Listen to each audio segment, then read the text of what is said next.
Assalamualaikum warahmatullahi wabarakatuh. Alhamdulillah adada khalqihi wa ridha nafsihi wa zinata arsyih.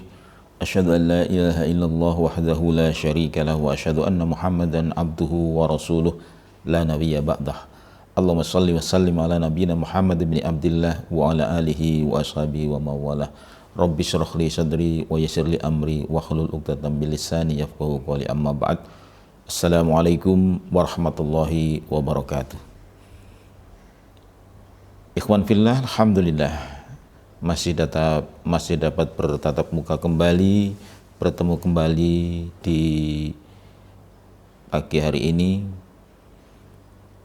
Ada beberapa pertanyaan dari para kawan-kawan ini semuanya. Ustadz, bagaimana sih caranya supaya bisa bahagia? Ayo, kita akan membahas tentang bagaimana kita bisa menggapai kebahagiaan dunia dan akhirat. Banyak orang yang salah persepsi dan salah memahami bagaimana bahagia itu. Ada orang yang memahami bahwa bahagia itu didapat apabila ia mendapatkan nikmat yang banyak, dan nikmat itu difokuskan kepada harta. Kalau mendapat harta yang banyak, dia anggap bahwa itu adalah kebahagiaan yang hakiki, sehingga ia selalu berusaha untuk mengumpulkan harta itu sebanyak-banyaknya. Ia berusaha untuk mencapainya dengan cara apapun. Dia tidak memperdulikan cara ini baik atau benar, cara ini halal atau haram, cara ini menyinggung teman atau tidak, cara ini mengambil haknya orang lain atau tidak. Tidak peduli. Yang penting adalah dia mendapatkan harta kekayaan yang banyak. Maka terus saja dia berupaya untuk mengumpulkan, sehingga ia pun tidak mau untuk memberi atau berbagi kepada orang lain. Alih-alih untuk zakat, infak, memberi biasa saja dia tidak mau. Karena dia yakin ini adalah usaha saya sendiri dan saya akan gunakan, saya akan bahagia dengan harta ini. Ada juga orang yang menganggap bahwa kebahagiaan itu dicapai apabila dia mendapatkan prestasi yang gemilang, prestasi yang sebanyak-banyaknya, prestasi yang setinggi-tingginya. Maka dia berusaha untuk mencari prestasi itu. Di bidang olahraga umpamanya sepak bola, dia berusaha bagaimana supaya menjadi top soccer dunia. Ia berlatih, kemudian ikut klub sana, ikut klub sini, sampai pada puncaknya. Ia anggap merasa bahagia kalau sudah sampai puncak. Mungkin kalau bisa main di Eropa, main di Piala Dunia, dan lain sebagainya. Ada juga orang yang beranggapan bahwa bahagia itu bisa didapat kalau dia menjabat atau mendapatkan kedudukan duniawi. Maka berupayalah ia untuk mencari itu dengan berbagai cara. Di bidang politik dia berupaya untuk menggunakan berbagai alat, berbagai sarana agar bisa mencapai atau mendapatkan kedudukan yang setinggi-tingginya. Mungkin di level bupati, kemudian gubernur, sampai presiden, atau di legislatif dari DPRD, tingkat kota, tingkat kabupaten, sampai provinsi, bahkan sampai DPR pusat. Atau jabatan-jabatan yang lain yang bukan strategis, bukan politis, tetapi jabatan-jabatan di struktural. Umpamanya di kepolisian, mulai dari Kapolsek, Kapolres, Kapolda, sampai Kapolri, dan berbagai jabatan yang lain. Dia berharap bahwa kalau sudah sampai puncak dari jabatan itu, dia mendapatkan kebahagiaan yang hakiki. Ikhwan fillah, ternyata tidak demikian. ternyata banyak orang yang kemudian setelah hartanya banyak, ya kumpulkan sedemikian rupa banyak, ternyata dia juga tidak merasa bahagia. Akhirnya dia gali lagi harta itu sebanyak mungkin, ternyata juga tidak mendapatkan kebahagiaan. Akhirnya terus semakin hari semakin menggilalah dia itu dengan dunianya. Jadi tidak menimbulkan kepuasan, tidak ada kepuasan. Akhirnya tambah lagi. Udah punya 1 gunung emas, ingin punya 2 gunung emas, ingin punya 3 gunung emas. Tidak ada puncaknya, tidak ada puncak kebahagiaan itu. Karena dia merasa belum bahagia. Sampai akhirnya dia mati pun tidak bahagia. Yang mengandalkan karir pun demikian. Sampai puncak karirnya, ia belum menemukan kebahagiaan. Bahkan kita dapatkan beberapa orang yang karirnya tinggi justru larinya kepada miras. Katanya ingin mencari kebahagiaan, biar tenang. Wa na'udzubillahi min dzalik. Yang mengandalkan jabatan pun demikian, sampai tinggi jabatannya dia juga belum mendapatkan kebahagiaan. Jadi sebenarnya kebahagiaan itu di mana letaknya? Di mana? Maka saya hanya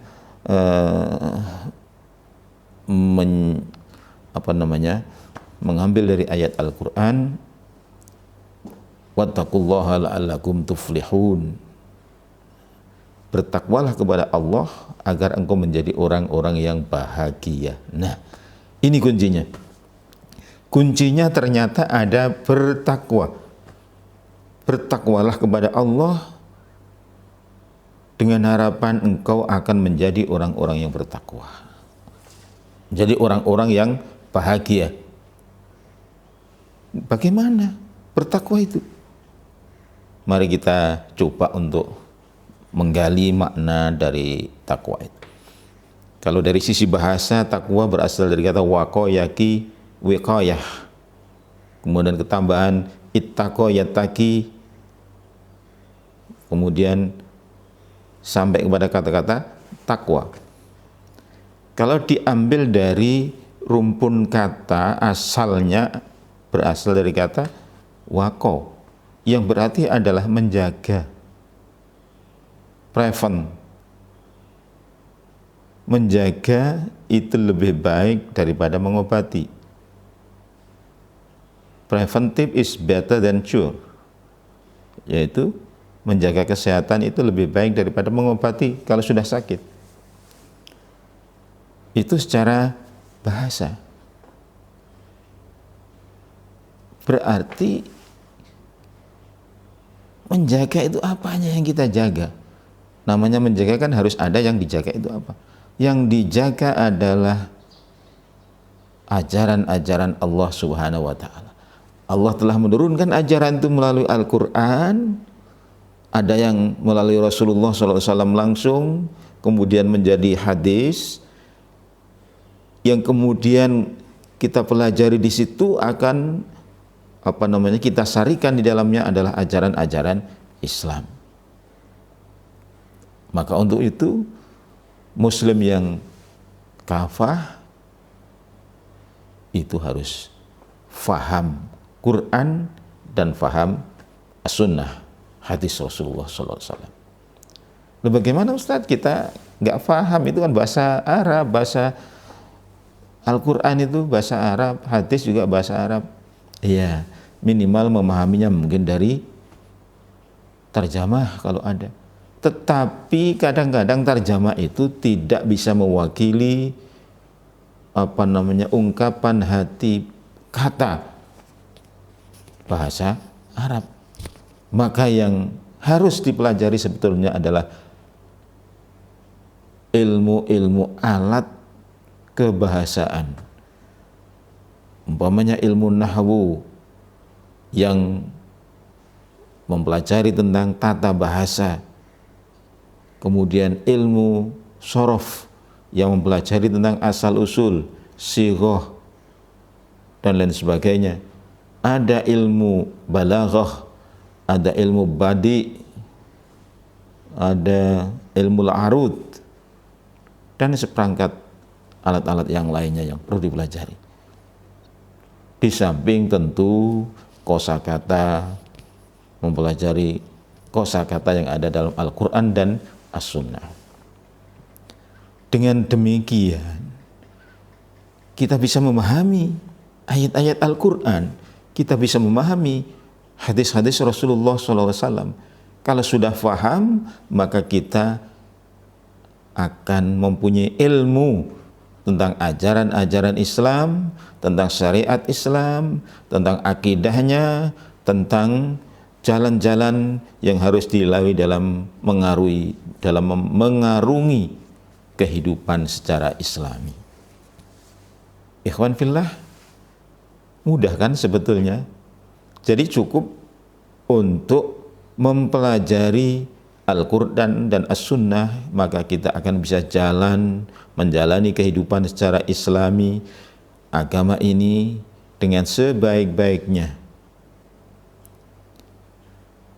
Bagaimana kalau kita bukan seorang pelajar, maka kalian bisa bertanya kepada para alim ulama, para ustadz yang sudah mempunyai ilmu, yang sudah belajar. Intinya bahwa jangan sampai kita ini, umat ini terjebak dalam taklidul a'ma. Taklidul a'ma itulah mengikuti secara buta, artinya tidak tahu asal usulnya.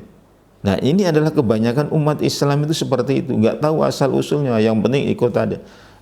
Ada orang sholat ikut, iya kalau benar, kalau enggak. Ada orang berbuat ini dia ikut, ada orang berbuat ini dia ikut. Cobalah kita untuk belajar memahami dan mengerjakan sesuatu itu berdasarkan dalil-dalil dari Al-Quran dan As-Sunnah.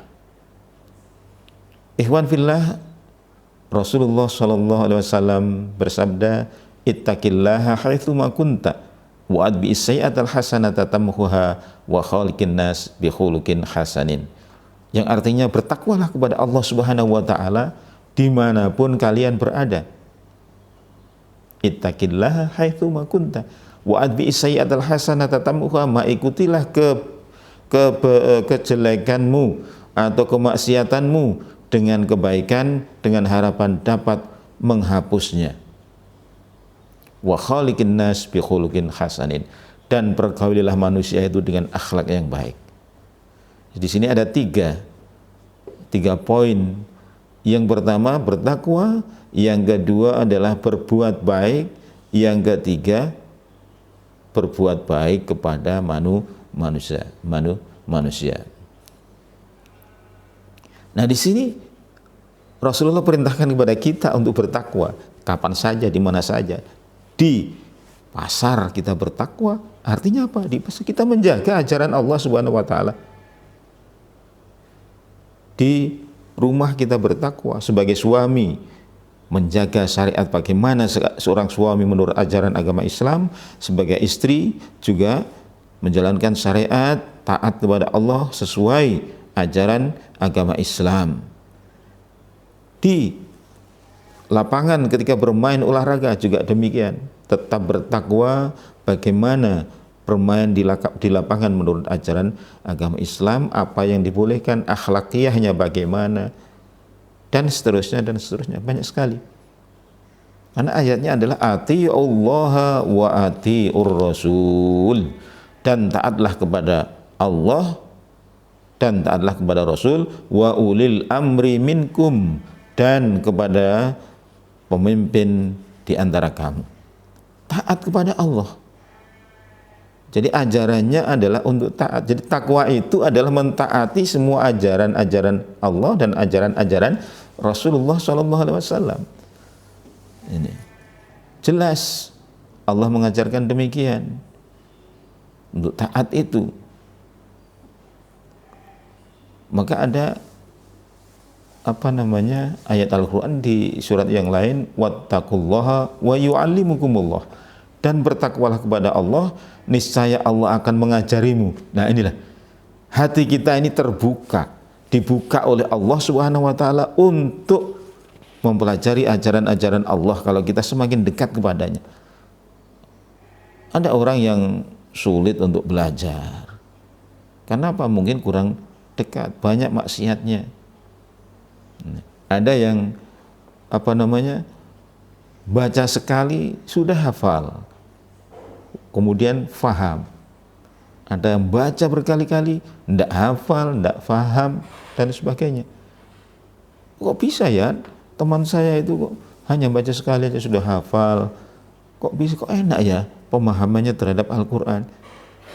Padahal dia tidak banyak baca buku, tidak banyak baca tafsir. Maka itu adalah Allah bukakan hatinya, otaknya, sehingga faham, menerima ini dengan baik dan dengan benar. Itu namanya mulham. Allah berikan ilham. Kalau Rasulullah SAW itu adalah mendapatkan wahyu, tapi kita itu mendapatkan ilham, kemudahan untuk memahami ayat-ayat Allah Subhanahu wa taala, untuk memahami hadis-hadis Rasulullah SAW. Memang sesulit itu belajar Al-Quran, sesulit itu belajar As-Sunnah? Enggak juga, enggak sulit. Maka tanamkan dalam diri kita, itu gampang semuanya. Yang penting kita itu dekat, takwa, menjalankan semua ajaran-ajaran Allah. Insya Allah, Allah akan permudah untuk memahami esensi daripada ayat-ayat Allah dan sunnah-sunnah Rasulullah SAW. Ikhwan fillah, ada beberapa yang perlu kita tanamkan dalam diri kita, bahwa semakin kita dekat dengan Allah, semakin kita mempelajari ajaran-ajaran Allah, mengamalkan ajaran-ajaran Allah, bahkan meyakini semua ajaran dan kebenaran dari apa yang diturunkan oleh Allah kepada Rasulullah SAW, kita semakin dekat dengannya, kita semakin dekat dengan Allah Subhanahu wa taala, maka semakin terbuka apa yang kita pelajari di ayat-ayat yang berikutnya, di hadis-hadis yang berikutnya, di ilmu-ilmu yang berikutnya, akan terbuka kita untuk mempelajarinya dan akan memudahkan kita. Maka kembali kepada kebahagiaan tadi, orang-orang yang bertakwa adalah orang-orang yang berbahagia. Maka para khatib Jumat senantiasa mengajak para jamaah untuk bertakwa kepada Allah Subhanahu wa taala. Biasanya diucapkan, ya ayyuhan nas ittaqullaha haqqa tuqatih wa la tamutunna illa wa antum muslimun, atau wattaqullah wa yu'allimukumullah, ittaqullaha fis sirri wal alan. Hai manusia, bertakwalah kepada Allah sebenar-benar takwa. Wala tamutunna, dan janganlah kamu sekalian sekali-kali mati. Sekali-kali mati dengan takkid ini. Illa wa antum muslimun, kecuali kamu sekalian dalam kondisi muslim. Muslim itu berarti itu berserah diri kepada Allah, taat kepada Allah, menjalankan syariat Allah, melakukan ajaran-ajaran Allah, mengamalkan apa yang diperintah oleh Allah, menjauhi apa yang dilarang oleh Allah. Karena ajaran-ajaran Allah itu ada yang berupa larangan, ada yang berupa perintah. Perintah itu pun ada yang berupa wajib, ada yang hanya berupa sunnah saja, hanya anjuran saja. Ada yang makruh, yang dilarang tetapi makruh, ada yang haram, dan itu harus kita pelajari semuanya. Dari mana kita menyarikan, mensarikan itu semuanya adalah dari kitabullah wa sunnat Rasulullah sallallahu alaihi wasallam. ketahuilah bahwa orang-orang yang beriman itu adalah orang-orang yang solutif, banyak menemukan solusi dalam kehidupannya. Karena janji Allah memang betul-betul. Sebagaimana firman-Nya, A'udzubillahi minasyaitonirrajim, wa may yattaqillah yaj'al lahu makhraja wa yarzuqhu min haitsu la yahtasib. Barang siapa bertakwa kepada Allah, Allah akan memberikan jalan-jalan keluar. Jalan-jalan keluar itu berada solusi, jalan keluar dari kesulitan. Mungkin kita tidak menyadari, tahu-tahu dalam kesulitan kita ada yang membantu. Dalam kesulitan kita tahu-tahu ada orang yang datang untuk menawarkan sesuatu yang bisa untuk menyelesaikan solusi itu. Nah, itu makhraja, solusi. Wa yarzuqhu min haitsu la yahtasib, dan Allah akan memberinya rizki dari mana saja yang tidak disangka-sangka. Subhanallah, Allahu Akbar. Begitulah Allah. Artinya apa? Artinya kita harus bertakwa kepada Allah, menjaga semua ajaran-ajaran Allah dengan sekuat tenaga. Wattaqullaha ittaqullaha mastata'tum, dengan sekuat tenaga untuk menjaga syariat-syariat Allah, ajaran Allah Subhanahu wa taala. Nah, sekarang ini banyak, zaman sekarang itu orang yang mengaku Islam tapi ajaran-ajaran Islam dilanggar. Perintah-perintah Allah ditinggalkan, larangan-larangan Allah diterjang saja. Banyak kan zaman sekarang itu orang yang mengaku Islam, Allah mengajarkan untuk sholat, ia tidak mau sholat. Allah mengajarkan untuk zakat, berbagi, ibadah sosial, tetapi ia tidak mau. Ia takut miskin gara-gara zakat. Ada yang melanggar larangan Allah. Allah melarang untuk berzina, ia terbiasa dengan itu. Allah melarang untuk melakukan minuman-minuman keras, ia lakukan itu dengan berbagai dalih dan berbagai alasan. Na'udzubillah, na'udzubillah. Gimana bisa dekat dengan Allah? Gimana bisa bahagia? Iya, sepertinya saya ingin bahagia, maka minum minuman keras hingga fly, tidak ingat dunia, bahagia. Iya, bahagianya sesaat, tapi azab Allah ila yaumil qiyamah, bahkan sepanjang masa. Kita hidup ini tidak hanya di dunia saja. Kita hidup ini masih nanti akan berlanjut dan akan mempertanggungjawabkan apa yang kita kerjakan di dunia ini nanti di akhirat. Akan ditanyai satu persatu. Tentang apa? Tentang waktumu, kamu gunakan untuk apa? Tentang hartamu, kamu dapat dari mana dan kamu pakai untuk apa? Tentang umurmu, kamu gunakan untuk apa? Ditanyai semuanya. Nah, kalau kita tidak hati-hati, itulah yang bisa mencegah, yang bisa ngerem itu adalah takwa. Jadi ibaratnya kalau orang tidak punya takwa, tidak bisa ngerem dalam kehidupannya. Ibaratnya mobil, kalau mobil itu tidak ada remnya, maka dia bablas saja, lampu merah tabrak saja. Ada orang di depannya tidak minggir, tabrak saja. Itu berarti dia ibaratnya tidak punya takwa. Apakah mau hidup seperti itu?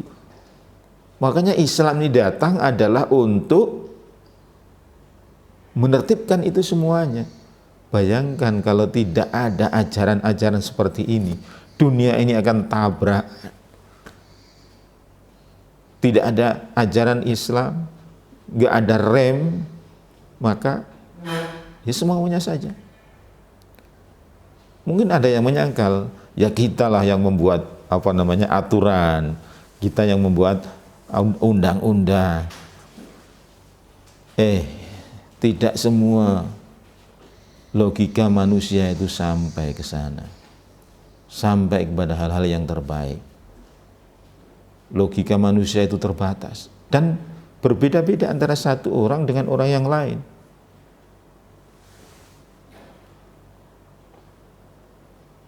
Dalam satu kasus dan kasus yang lain mungkin berbeda-beda.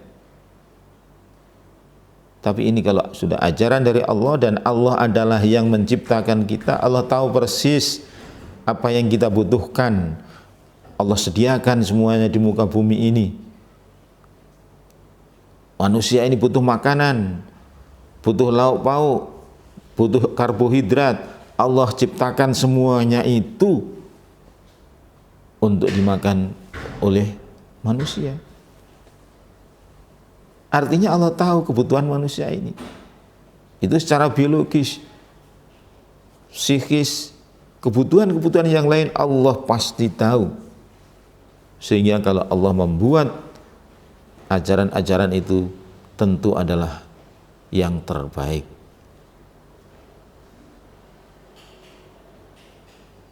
Ikhwan fillah, untuk itulah dalam kesempatan yang berbahagia ini, mari kita tingkatkan ketakwaan kita kepada Allah Subhanahu wa taala. Karena itu yang membawa kita kepada bahagia di dunia dan di akhirat. Maka doa kita adalah Rabbana atina fid dunya hasanah wa fil akhirati hasanah wa qina adzabannar. Ya Allah, berikanlah kepada kami kebaikan di dunia dan nanti kebaikan di akhirat, dan jauhkanlah kami dari api neraka. Wa qina adzabannar. Itu yang kita minta, supaya apa? Kita mendapatkan kebahagiaan di dunia ini, bahagia, nanti di akhirat juga bahagia. Ini mungkin kita sudah pernah belajar atau pernah mendengar ada sahabat yang mungkin hidupnya biasa-biasa, yang kaya ada seperti Utsman bin Affan, kemudian Umar bin Khattab. Tapi di antara mereka ada yang sangat sederhana, seperti sahabat Bilal itu.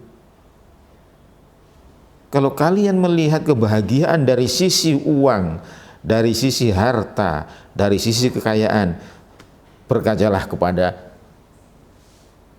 Bilal. Bilal itu adalah dari budak, kemudian dimerdekakan, kemudian masuk Islam, kemudian dimerdekakan, hidupnya bahagia. Padahal beliau hanya adzan saja, hidupnya bersama Rasulullah SAW. Jadi salah Anda kalau mengatakan, oh bahagia kalau banyak uang. Itu adalah kacamata Anda. Kita melihat orang lain, oh kasihan ya, dia tidak punya ini, tidak punya itu. Padahal yang menjalani biasa saja. Dia banyak bersyukurnya, alhamdulillah bisa hidup hari ini, alhamdulillah bisa makan, bisa sarapan pagi ini, alhamdulillah bisa bekerja hari ini, alhamdulillah sehat, alhamdulillah bisa sholat, alhamdulillah ketemu sore, alhamdulillah bisa datang lagi ke rumah setelah kerja, alhamdulillah bisa tidur dengan nyenyak. Sehari banyak syukurnya, meskipun biasa-biasa saja, sederhana. Tapi orang lain, wah itu kan gak bisa hidup saya kalau seperti itu. Nah, itu kan kacamatamu, karena kamu kurang bersyukurnya. Nah, itulah, jadi jangan menganggap orang itu sama dengan kalian. patokannya adalah ajaran Allah Subhanahu wa taala. Kembalilah kepada Al-Qur'an dan As-Sunnah. Ittaqullah haqqa tuqatih. Wattaqullah la'allakum tuflihun. Agar engkau bisa bahagia. Itu loh, setiap hari 5 kali kita itu dipanggil untuk bahagia. Pernah dengar nggak? Azan itu, hayyalal falah, hayyalal falah. Hayya, mari menuju kepada kebahagiaan. Tentunya setelah hayyalas sholah, setelah sholat, hayyalas sholah, hayyalas sholah, hayyalal falah, hayyalal falah. Itu diajak untuk bahagia. Kok bisa? Ya itu loh, mengikuti ajaran-ajaran Allah. Salah satunya ya sholat itu. Karena dalam sholat banyak doa-doa yang kita panjatkan kepada Allah Subhanahu wa taala. Mulai takbir Allahu Akbar, kita langsung mi'raj, tembus kepada Allah Subhanahu wa taala, tinggalkan dunia. Yang kita ingat-ingat hanyalah Allah Subhanahu wa taala yang menciptakan kita, memberi kita seperti ini, memberi memberi badan seperti ini, bisa sehat, bisa berjalan, bisa beribadah, memberi kita mata, memberi kita telinga, bisa mendengarkan yang baik-baik, memberi kita mulut, lisan, bisa mengucapkan yang baik-baik, memberi kita tubuh seperti ini, bisa aktivitas dengan sebaik-baiknya, bisa beribadah dengan sebaik-baiknya. Ingat semuanya itu adalah dari Allah Subhanahu wa taala, maka bagaimana kita menjauh dari ajaran-ajarannya? Maka tidak ada jawaban lain kecuali mendekatkan diri kepada Allah Subhanahu wa taala atau bertakwa kepada Allah Subhanahu wa taala.